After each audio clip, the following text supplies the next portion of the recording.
जय हिंद दोस्तों, स्वागत है आपका हमारे यूट्यूब चैनल सोशियोलॉजी क्लासेस पे। तो सबसे पहले ज़रूरी सूचना यह है कि अभी तक आपने हमारा टेलीग्राम चैनल नहीं ज्वाइन किया है तो ज्वाइन कर सकते हैं, जहां पे आपको 9 AM और 9 PM पर जो है लाइव क्विज करवाए जाते हैं। इसके अलावा अगर आप हमारी क्वेश्चन सीरीज देखना चाहते हैं, जहाँ पे हर यूनिट से आपको क्वेश्चन मिलेंगे, तो उसकी प्लेलिस्ट बनी हुई है, वहाँ से जाकर आप देख सकते हैं। तो आज हम देखने वाले हैं सामाजिक स्तरीकरण की अवधारणा है या विचार। तो हमने इससे पहले कार्ल मार्क्स, मैक्स वेबर और पार्सन्स के विचार देख चुके हैं। तो आइए आज देखते हैं किंग्सले डेविस और विल्बर मुरे का क्या विचार है। तो डेविस और मुरे ने 1945 में अपनी पुस्तक सम प्रिंसिपल्स ऑफ स्ट्राटिफिकेशन के माध्यम से स्तरीकरण संबंधित अपनी प्रकारवादी विचार प्रस्तुत किए। तो पहला इम्पोर्टेंट पॉइंट है कि इनका जो विचार है वह प्रकारवादी है। डेविस और मुरे के अलावा पार्सन्स हैं जो कि प्रकारवादी विचार प्रस्तुत करते हैं स्तरीकरण को लेकर। प्रकारवादी दृष्टिकोण से यह सर्वाधिक महत्वपूर्ण सिद्धांत देखने को मिलता है इनका। अगला हिस्सा, डेविस और मुरे के अनुसार जो है स्तरीकरण सभी ज्ञात समाजों में पाया जाता है। पहली चीज, स्तरीकरण सभी समाजों के लिए प्रकार्यात्मक होती है, इन्होंने बताया है। और इन्होंने आवश्यकता, फंक्शनल और नेसेसरी कहा है। कहा कि स्तरीकरण सभी समाजों के लिए फंक्शनल अर्थात प्रकार्यात्मक आवश्यकता है। इनके अनुसार जो है सभी समाजों की कुछ प्रकार्यात्मक आवश्यकताएं होती हैं जो समाज के स्थायित्व और अस्तित्व के लिए आवश्यक होती है, अर्थात समाज को बने रहने के लिए आवश्यक होती हैं, और समाज की अन्य आवश्यकताओं की पूर्ति भी करती हैं। कोई भी प्रकार्यात्मक आवश्यकताओं में से एक हो सकता है। जो समाज की आवश्यकताएं पूर्ति करती हैं वह सभी प्रकार्यात्मक आवश्यकताओं में से एक होती हैं। इन्होंने प्रभावपूर्ण आवंटन तथा प्रदर्शन, effective role and allocation of the performance की बात कही है। इससे तात्पर्य है यह हुआ कि कोई भी भूमिका रिक्त न रहे, अर्थात प्रत्येक भूमिकाओं के लिए प्रत्येक पद जो है व्यक्ति निर्धारित होते हैं। महत्वपूर्ण भूमिकाओं का निर्वहन सर्वोत्तम क्षमता वाले व्यक्ति करें, अर्थात जो भी भूमिकाओं का निर्वहन होता है उनके लिए उचित व्यक्तियों का चुनाव किया जाता है।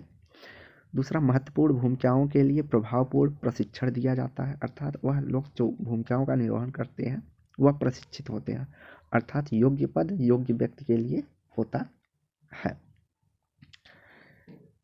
अगला है भूमिकाएं सावधानी पूर्वक निभाई जाए। अगला इन्होंने जो बताया कि जो भूमिकाएं होती हैं उसको सावधानी पूर्वक निभाई जाना चाहिए। इसके बाद इनके अनुसार चूंकि सभी भूमिकाएं समान रूप से महत्वपूर्ण नहीं होती है, इसीलिए असमान पुरस्कार की व्यवस्था होती है। तो कुछ भूमिकाएं महत्वपूर्ण होती हैं और कुछ भूमिकाएं कम महत्वपूर्ण होती हैं। तो जिस प्रकार की भूमिकाओं की महत्ता होती है उसके लिए उसी प्रकार की पुरस्कार की व्यवस्था होती है। जैसे उदाहरण के तौर पे एक IAS अधिकारी के लिए अधिक पुरस्कार अर्थात आर्थिक व्यवस्थाएं होती हैं, वहीं एक क्लर्क के लिए या एक चपरासी के लिए निम्न पुरस्कार की व्यवस्था होती है। तो यही स्तरीकरण है। तो सबसे योग्य व्यक्ति को उसके अनुसार पुरस्कार भी मिलता है। कुछ भूमिकाएं अन्य भूमिकाओं से अधिक महत्वपूर्ण होती हैं, जिसके लिए विशेष क्षमता, प्रतिभा और प्रशिक्षण की आवश्यकता पड़ती है। स्तरीकरण का सबसे महत्वपूर्ण प्रकार यह है कि महत्वपूर्ण भूमिकाओं का निर्वहन के लिए प्रतिभाशाली एवं क्षमतावान व्यक्तियों का चयन किया जाता है। वह इसे महत्वपूर्ण भूमिकाओं के साथ उच्चतर पुरस्कार जोड़ देते हैं। उनका जो जितना महत्वपूर्ण भूमिका होगी उसके साथ उतना ही उच्च पुरस्कार दिया जाता है। फलस्वरूप क्या होता है, इसे प्राप्त करने के लिए प्रतिस्पर्धा होती है, जिसमें अंततः सर्वोत्तम प्रतिभा जीत कर आती है। उच्च पुरस्कार व्यक्तियों के लिए आवश्यक अभिप्रेरणा का कार्य करता है। इस प्रकार डेविस और मुरे ने यह निष्कर्ष दिया कि स्तरीकरण वह यंत्र या मैकेनिज्म है जिसके द्वारा समाज महत्वपूर्ण भूमिकाओं का आवंटन सबसे प्रतिभाशाली और क्षमतावान व्यक्तियों को करता है। तो डेविस और मूरे कहते हैं कि स्तरीकरण एक ऐसा यंत्र है जिसके माध्यम से महत्वपूर्ण भूमिकाओं के लिए प्रतिभाशाली और क्षमतावान व्यक्तियों का चयन होता है। तो डेविस और मूरे की जो आलोचना करते हैं वह मेलियन एवं ट्यूमिन करते हैं। ट्यूमिन ने अपने लेख एक critique to the sum principle of stratification, तो मोस्ट इम्पॉर्टेंट है, एक critique to sum principle of stratification, जो कि एम ट्यूमिन का लेख है। इसमें इन्होंने डेविस और मूरे के सिद्धांतों की निम्नलिखित आलोचना की है। पहला, इन्होंने कहा कि किसी भी समाज में महत्वपूर्ण भूमिकाएं कौन सी है, उन्हें मापने या पहचानने की कोई वस्तुनिष्ठ पैमाना नहीं है कि डीएम की पदवी ढेर महत्वपूर्ण है या चपरासी की पदवी ज़्यादा महत्वपूर्ण है, इसे किस पैमाने से नापेंगे, ऐसा कोई पैमाना नहीं है। दूसरी, इन्होंने कहा कि असमान पुरस्कार का कारण शक्ति है, न कि क्षमता या प्रतिभा है। तो ट्यूमिन का क्या मानना है कि जहाँ मूरे और डेविस कहते हैं कि क्षमता के आधार पर पुरस्कार मिलता है, वहीं ट्यूमिन कहते हैं क्षमता के आधार पर न होकर शक्ति के आधार पर पुरस्कार वितरण होता है।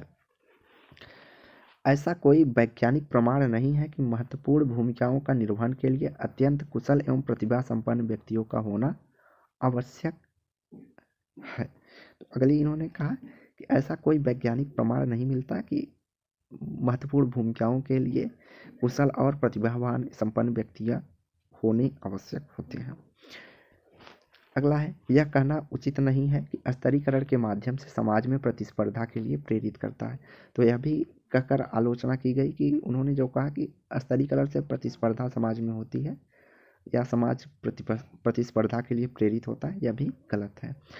किंतु होता इसके विपरीत है। जाति व्यवस्था में या प्रजातिवाद जैसे प्रदत्त परिस्थितियों पर आधारित स्तरीकरण के नियमों में समूहों को प्रतिस्पर्धा के लिए हतोत्साहित करती है। तो जस्ट इन्होंने कहा कि जातिवाद प्रजातिवाद जैसे जो प्रदत्त स्तरीकरण देखने को मिलता है समाज में, उसमें प्रतिस्पर्धा हतोत्साहित होती है। अगला स्टेटमेंट जो है कहते हैं कि डेविस और मूरे ने जोड़ तोड़ भाई भतीजावाद, भ्रष्टाचार के माध्यम से महत्वपूर्ण पदों को प्राप्त करने वाली जैसी वास्तविकताओं को नज़रअंदाज किया है। तो इन्होंने कहा केवल योग्य व्यक्ति ही नहीं पहुंचते हैं। ट्यूमिन कहते हैं केवल योग्य व्यक्ति ही नहीं पहुंचते हैं, कुछ लोग अपना सोर्स लगा के पहुंचते हैं, कुछ लोग पैसा देकर पहुंचते हैं, कुछ लोग भाई भतीजावाद के तहत रिश्तेदारी के तहत पहुंच जाते हैं किसी पद पे, तो वह योग्य व्यक्ति नहीं होते हैं। इन सब की जो है डेविस और मूरे ने बात नहीं की है। अगला है, महत्वपूर्ण पदों पर आसीन समूह अपनी शक्ति का प्रयोग आम लोगों पर वहां तक पहुंचने के लिए हतोत्साहित करते हैं। तो इन्होंने कहा कि महत्वपूर्ण पदों पे आसीन जो व्यक्ति या समूह होते हैं वह अपने शक्ति का जो प्रयोग करते हैं वह आम आदमियों को दबाने के लिए करते हैं। इसके लिए समय साध्य और अर्थ साध्य, टाइम एंड मनी कंज्यूमिंग प्रशिक्षण की भी व्यवस्था होती है। तो उदाहरण के तौर पे आज गरीब आदमी है जिसके पास साधन न हो तो वह एक आईएएस नहीं बन सकता। उसके लिए समय और संसाधन दोनों की ज़रूरत होती है किसी महत्वपूर्ण पद को प्राप्त करने के लिए।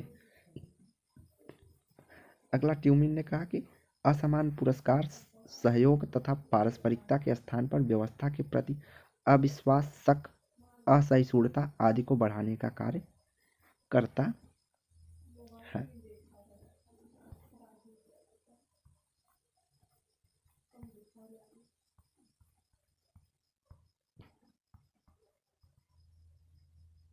नेक्स्ट पद है, उसका जो है पीडीएफ जो है ब्लर हो गया है, तो उसको हम वैसे ही बता दे रहे हैं। जो 7वां पॉइंट ट्यूमिन ने बताया है उसमें इन्होंने कहा कि असमान पुरस्कार वितरण सहयोग तथा पारस्परिकता के स्थान पर व्यवस्था के प्रति अविश्वास, शक और असहिष्णुता आदि को बढ़ाने का कार्य करता है। और आगे यहाँ पे जो अगला वो है थिंकर है वह माइकल एंग है, जिनकी योग्यता तंत्र की अवधारणा है। कौन सी अवधारणा? योग्यता तंत्र की अवधारणा है। तो योग्यता तंत्र की अवधारणा इन्होंने अपनी पुस्तक द राइज ऑफ मेरिटोक्रेसी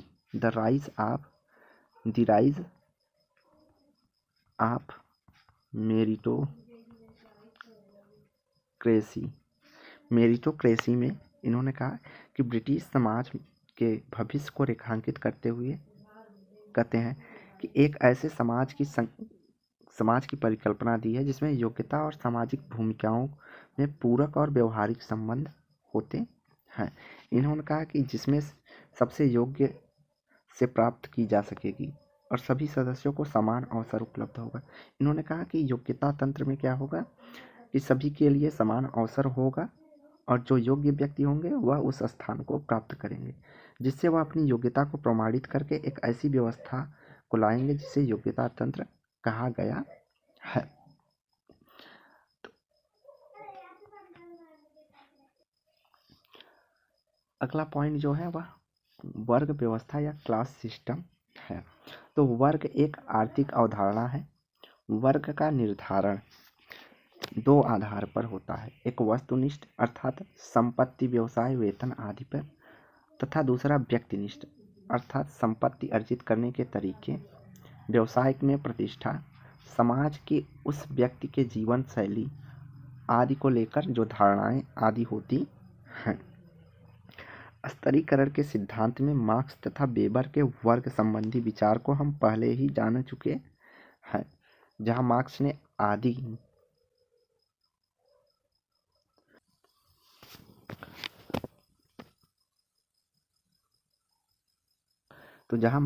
आदिम साम्यवादी समाज को छोड़ के सभी यूरोपीय समाज को दो वर्गों के अस्तित्व के बारे में चर्चा की है। वहीं वेबर ने आधुनिक पूंजीवादी यूरोप की अवधारणाएं माना है। उन्होंने पूंजीवादी यूरोप में 4 वर्ग बताए थे। तो इन्होंने मैक्स वेबर ने जो वर्ग बताया उसमें संपत्ति युक्त उच्च वर्ग, संपत्ति श्वेत बसन वर्ग और पतित बुर्जुआ वर्ग और दिहाड़ी मजदूर को इन्होंने रखा है। वहीं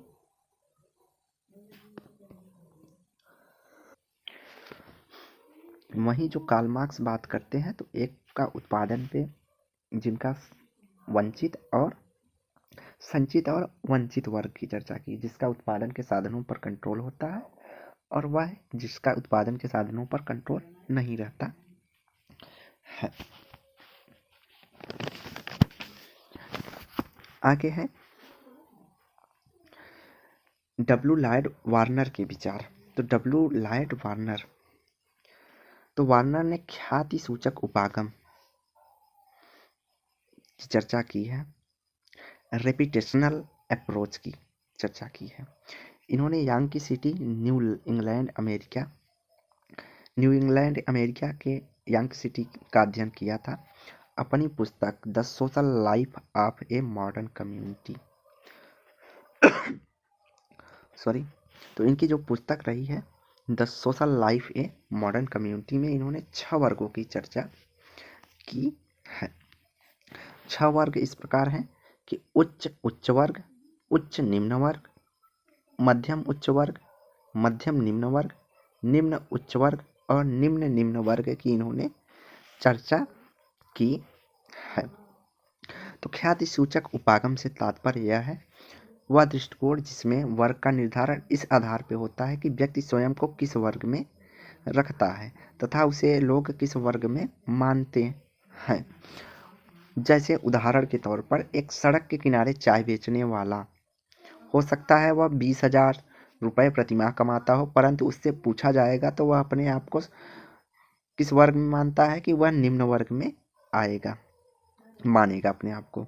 जबकि उससे कम आय वाले बैंक क्लर्क जो कि 10,000 रुपये में कार्य करते हैं वह स्वयं को मध्यम वर्ग मानेगा, लोग भी उसे मध्यम वर्ग ही स्वीकार करेंगे। इस प्रकार वर्ग का निर्धारण मात्र आय से नहीं बल्कि प्रतिष्ठा व्यवसाय से होता है, जीवन शैली से होती है, जैसे व्यक्तिनिष्ठ सब्जेक्टिव अर्थात आधारों पर भी होता है। को वार्नर ने वर्ग निर्धारण में शामिल किया है। तो वार्नर कहते क्या है, केवल इनकम अर्थात फाइनेंशियली या आर्थिक रूप से ही नहीं, सामाजिक प्रतिष्ठा, सामाजिक जीवन शैली क्या है व्यक्ति की, उस आधार पर भी व्यक्ति के वर्ग का निर्धारण होता है। जैसा कि उदाहरण के तौर पे आप लोग देख चुके हैं कि एक गरीब चाय वाला जो कि 20 से 25 हज़ार रुपये कमाता हो मंथली, और वहीं एक क्लर्क होता है, बैंक का कर्मचारी होता है जो 10,000 रुपये कमाता है। दोनों में एक तो आर्थिक रूप से ज़्यादा कमाता है लेकिन वह अपने आप को निम्न मानता है, और दूसरा जो है आर्थिक रूप से कम कमाता है लेकिन अपने आप को मध्यम वर्ग में रखता है। एंथनी गिडिंग्स ने पश्चिम समाजों में 3 वर्ग बताए हैं। मोस्ट इम्पॉर्टेंट पॉइंट है, उच्च वर्ग, मध्यम वर्ग और लोअर क्लास अर्थात निम्न वर्ग। उसके बाद आ जाते हैं फ्रैंक पार्किंसन के विचार। तो फ्रैंक पार्किंसन ने पूर्वी यूरोप के साम्यवादी समाजों का अध्ययन किया है तथा वहाँ पे भी वर्ग व्यवस्था देखी है। जो साम्यवादी व्यवस्था थी, जैसे चीन हो गए, रूस हो गए, तो इनकी अध्ययन इन्होंने किया है। तो साम्यवादी समाज वर्ग विहीन माने जाते हैं क्योंकि वहाँ निजी संपत्ति की अवधारणा नहीं होती है, परंतु इसके अनुसार आर्थिक सुविधाएं, व्यवसाय की प्रतिष्ठा और शक्ति का यहाँ असमान वितरण होता है। अर्थात आर्थिक सुविधाएं, व्यवसाय की प्रतिष्ठा तथा शक्ति का असमान वितरण होता है। इस आधार पर इन्होंने यहाँ पर भी 4 वर्गों की चर्चा की है। तो साम्यवादी समाज में 4 वर्गों की चर्चा जो फ्रैंक पार्किंसन करते हैं। इन्होंने कहा कि साम्यवादी समाज में श्वेत वसन बुद्धिजीवी, व्हाइट कॉलर इंटेलिजेंट लोग होते हैं। उसके बाद कुशल श्रमिक होते हैं, स्किल्ड मैनुअल लेबर होते हैं। पहले तो श्वेत वसन बुद्धिजीवी होते हैं, जैसे नेता, डीएम, नौकरशाह लोग, ये सब जो होते हैं वे श्वेत वसन बुद्धिजीवी में आते हैं। कुशल श्रमिक अर्थात इंजीनियर, टेक्नीशियन, बड़े बड़े, इनको स्किल्ड लेबर में रखा गया है। उसके बाद निम्न आय या अयोग्य श्वेत वसन में लेबर वर्ग को रखा जाता है, अर्थात इसमें जो है मध्यम वर्ग वाले जो होते हैं वो आ जाते हैं, और अकुशल श्रमिक में जो एकदम लेबर वर्ग होते हैं, दिहाड़ी मजदूर, उनको रखते हैं। अगले हैं राल्फ डेहरनडॉर्फ के विचार। तो राल्फ डेहरनडॉर्फ का भी महत्वपूर्ण है, मोस्ट इम्पॉर्टेंट पॉइंट है। तो राल्फ डेहरनडॉर्फ जर्मन तथा संघर्षवादी समाजशास्त्री हैं। इनकी पुस्तक जो है class and class conflict in industrial society है, जो कि कई बार पूछी गई है, इम्पॉर्टेंट है।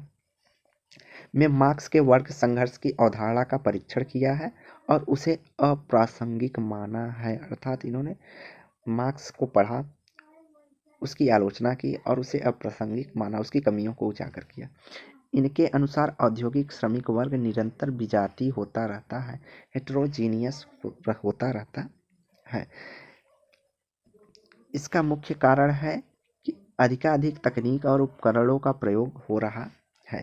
जटिल मशीनों के कारण कुशल इंजीनियर, देखभाल करने वाले, उसे बनाने तथा उस पर काम करने वालों की आवश्यकता भी पड़ती है। तो फलतः श्रमिक वर्गों को 3 वर्गों में इन्होंने विभाजित किया है। तो डेहरनडॉर्फ ने कहा कि हमेशा जो है हेट्रोजेनियस होता रहे, परिवर्तन होता रहता है। जैसे जैसे तकनीक उपकरण आते गए वैसे वैसे इसमें उतार चढ़ाव देखने को मिलता है। तो इन्होंने पहला स्किल्ड लेबर कहा, जिनको मशीन पर कार्य करने की पूरी क्षमता होती है, जो उसके पढ़ाई करते हैं। दूसरा इन्होंने अर्ध सेमी स्किल्ड लेबर की चर्चा की, जिन्हें थोड़ा बहुत नॉलेज होता है मशीन के बारे में। और चौथा अकुशल या अनस्किल्ड लेबर, जिन्हें मशीन के बारे में कुछ नॉलेज नहीं है, उन्हें अनस्किल्ड लेबर कहा है। इन 3 वर्गों के वेतन, कार्यशैली, नौकरी सुरक्षा आदि में व्यापक अंतर होता है। इसीलिए कामगार वर्ग जैसी अवधारणाएं अप्रासंगिक है, अब अप्रासंगिक नहीं है। डेहरनडॉर्फ मानते हैं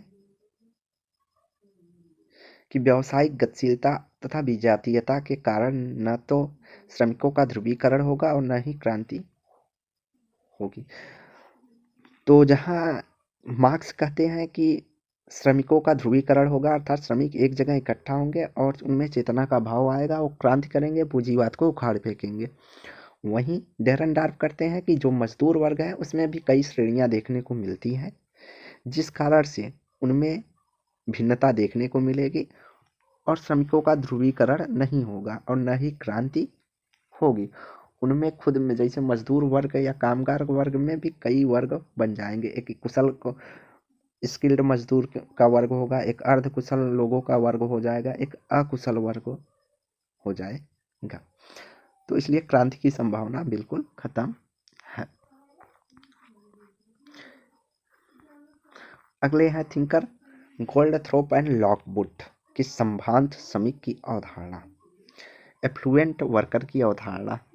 तो एफ्लुएंट या संभ्रांत वर्ग की बात पहले करते हैं, गोल्डथ्रोप और लॉकवुड, मोस्ट इंपॉर्टेंट पॉइंट यही है। तो गोल्डथ्रोप और लॉकवुड ने अपनी पुस्तक the affluent worker in the class structure, the affluent worker in the class structure में ब्रिटेन के श्रमिकों के बुर्जुआकरण या एम्बू बुर्जुआईमेंट का अध्ययन किया है। इन्होंने कहा कि वहाँ के उन श्रमिकों का धनाढ्य श्रमिक एफ्लुएंट वर्कर की श्रेणी में रखा जाता है जो मध्यम स्तरीय वेतन प्राप्त करते हैं, अर्थात इन्होंने कहा कि ऐसे वर्कर होते हैं जो मध्यम स्तरीय वेतन पाते हैं, उन्हें इन्होंने धनिक वर्ग में रखा, अर्थात बुर्जुआकरण हुआ उनका। वह धनी लोगों की तरह जीवन शैली अपनाते हैं, उनकी तरह ही उनकी मूल्य होते हैं, मनोवृत्ति होती है, आदि मध्यम वर्गीय हो गई। उनके घर में जो है सुविधाएं होती हैं, जैसे धनी के यहाँ fridge, cooler, AC, TV, car, van हो जाता है, बुर्जुआओं के पास होता है। उसी तरह जो मध्यम स्तरीय वेतन वाले लोग हैं आज उनकी तरह जीवन शैली अपनाते हैं। फ्रिज, कार, एसी, ये सब चीज़ों का उपयोग मध्यम वर्गीय लोग कर रहे हैं। वे अधिक से अधिक समय अपने परिवार के साथ बिताते हैं, कंजर्वेटिव पार्टी का मतदान करते हैं तथा प्रबंधन के विरुद्ध हड़ताल या प्रदर्शन को उचित नहीं समझते हैं। इनके अध्ययन पर भी मार्क्स के सर्वहारा ध्रुवीकरण के विचार से सहमति व्यक्त नहीं की है। तो जो गोल्डथ्रोप और लॉकवुड हैं, इन्होंने भी मार्क्स के जो ध्रुवीकरण हुआ, अर्थात जो मजदूर वर्ग को इकट्ठा होने की बात मार्क्स ने कही है, उससे इन्होंने सहमति प्रकट नहीं किया है। अगला है वेस्टरगार्ड और रेसलर की पूंजीवादी समाज में वर्ग व्यवस्था। तो वेस्टरगार्ड और रेसलर जो है 1970 के दशक में आधुनिक ब्रिटेन में वर्गों के परीक्षण की चर्चा की है। इन्होंने अपनी पुस्तक क्लास इन कैपिटलिस्ट सोसाइटी में इसकी चर्चा की है। इन्होंने मार्क्सवादी दृष्टिकोण को वर्ग के वर्गीकरण में प्रासंगिक माना है। तो अभी तक सभी ने अप्रासंगिक माना था, लेकिन वेस्टरगार्ड और रेसलर ने मार्क्स के दृष्टिकोण को प्रासंगिक माना है। इनके अनुसार आज भी पूंजीवादी समाज में 3 प्रमुख संस्थाएं हैं, संपत्ति, लाभ और बाजार। तो जैसे उन्होंने फाइनेंशियल आर्थिक निर्धारणवाद की चर्चा की है मार्क्स ने, उसी तरह इन्होंने कहा संपत्ति और लाभ पूंजीवादी समाज में महत्वपूर्ण है। तीसरा पॉइंट इन्होंने एक्स्ट्रा बताया, बाजार। तो वर्ग की संरचना बेशक जटिल दिखाई पड़ती है, परंतु इसके निहितार्थ सरल है। आज भी वर्ग का निर्धारण के आधार पूंजी और श्रम है। तो मार्क्स भी पूंजी और श्रम को ही वर्ग के निर्धारण के आधार को देखते हैं। उसी आधार पर जो है वेस्टरगार्ड और रेसलर ने भी देखा है। तो इस आधार पर इन्होंने 2 वर्गों की चर्चा की है। पहला एक प्रभु वर्ग, डोमिनेंट क्लास, दूसरा अधीनस्थ वर्ग, सबऑर्डिनेटेड क्लास। अर्थात इन्होंने कहा लगभग ब्रिटेन में 5 से 10% ब्रिटेन की जनसंख्या में जो है प्रभु वर्ग या डोमिनेंट क्लास आते हैं। जैसे उत्पादन के साधनों पर जो बुर्जुआ की बात कही है, उसी तरह इन्होंने प्रभु वर्ग की चर्चा की है। इन्होंने कहा उत्पादन की शक्तियों के स्वामी, कंपनियों के निदेशक, शीर्ष प्रबंधक और उच्च व्यवसायी तथा शीर्ष नौकरशाह जो है प्रभु या डोमिनेंट क्लास में आते हैं। उसके बाद इन्होंने कहा अधीनस्थ वर्ग में, सब ऑर्डिनेंट क्लास में, इनमें अधिकतर वेतन भोगी आते हैं जिनको कम वेतन दिया जाता है।